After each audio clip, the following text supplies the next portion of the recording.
कारी अल्ताफुर रहमान साहब, आपका रेगो न्यूज़ में खैर मकदम है, वेलकम। शुक्रिया, जज़ाकल्लाह। अभी कलकत्ता के मज़ाफ़ाती इलाके मलिकपुर में, जो कि साउथ 24 परगना ज़िला में है और न्यू कलकत्ता में शामिल है, तो यहाँ पे एक मदरसा का आज इफ्तिताह आपने किया नज़द मोहम्मद अली रोड के नज़दीक बाबूसलाम स्कूल, इंग्लिश मीडियम स्कूल के सामने है ये मदरसा नूरुल उलूम, जिसके मुहतमिम जनाब शकील साहब हैं।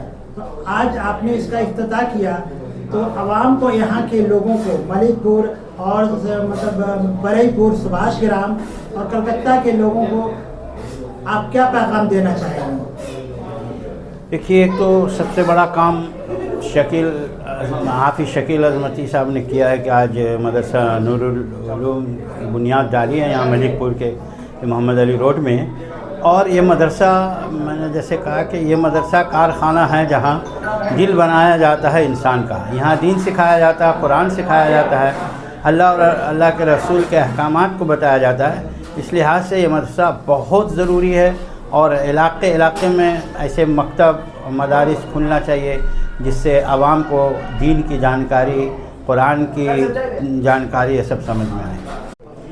इसके अलावा मैं मलिकपुर सिर्फ नहीं, बरईपुर और दूसरे अतराफ़ में, बलंचा के अतराफ़ में जो भी आवाम हैं, मुसलमान रहते हैं, उनसे गुजारिश है कि ये इस मदरसे की तरफ वो रुजू करें, अपने बच्चों को भी भेजें तालीम के लिए। दीनी तालीम भी है, असली उलूम भी है और दीगर दूसरी तालीम भी दी जाती है ताकि बच्चों को जानकारी हो और आगे चल के वो कौम, मिल्लत और देश की खिदमत कर सकें। तो इस तरह बच्चों को भी भेजें और ख़ुद भी ताउन करें और मदरसे का हर लिहाज से देख रेख करें ताकि मदरसा दिन दोगुनी रात चौगुनी उरूज तरक्की कर सके।